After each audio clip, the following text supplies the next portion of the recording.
बात 21 मार्च 1978 की है। उस दिन प्यारे परमपिता शाह सतनाम सिंह जी महाराज ने सुबह 8:30 बजे खिड़की खोली। परमपिता जी ने सभी साध संगत को दर्शन देने के उपरांत शहर वाले दुकानदारों को जाने की आज्ञा दे दी और हरिराम को हंसते हुए फरमाने लगे, भाई हरिराम, तू 2 मिनट आकर हमारी घड़ी ठीक कर।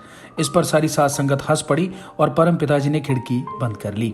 10-15 मिनट बाद रहमतों के भंडार प्यारे पिताजी तेरावास से बाहर आ गए।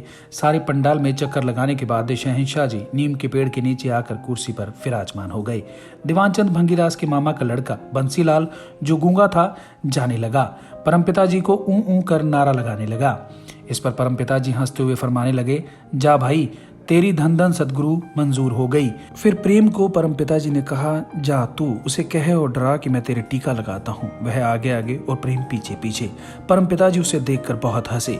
इतने में गांव पिपली से एक पंडित आ गया। उसने हंसने वाली बहुत बातें सुनाई। वह कहने लगा, मैं सत्तू बूढ़े का पोता हूँ। इस प्रकार शहंशाह जी संगत को घंटा भर निहाल करके तेरावास में चले गए। शाम को 5 बजे दया के सागर सुंदर मनमोहनी चाल चलते हुए तेरावास से बाहर आ गए और प्यारे सतगुरु जी अपनी प्यारी संगत के बीच कुर्सी पर विराजमान हो गए। साध संगत अपने प्यारे सतगुरु कुल मालिक जी के दीदार करके गदगद हो गई।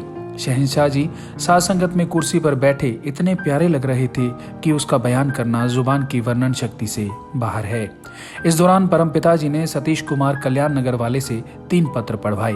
वह पत्र बहुत ही प्रेम भरे थे। कुछ देर बैठने के बाद सूबेदार कहने लगा, पिताजी, मातूराम मिस्त्री कहता है कि मुझे परम पिताजी को साथ सुनाए काफी समय हो गया है। पिताजी कहने लगे, मातूराम, तू अपने साथ सुना ले और तेरा साथी नथुराम भी आया हुआ है। मातूराम ने नाक के साथ बहुत ही साथ सुनाए और साथ संगत को खूब हंसाया। परम पिताजी को भी बहुत हंसी आई, लेकिन शहंशाह जी ने अपनी कोशिश करके हंसी को रोके रखा। फिर नथुराम शुरू हो गया और उसने बहुत ही हंसने वाली बातें सुनाई।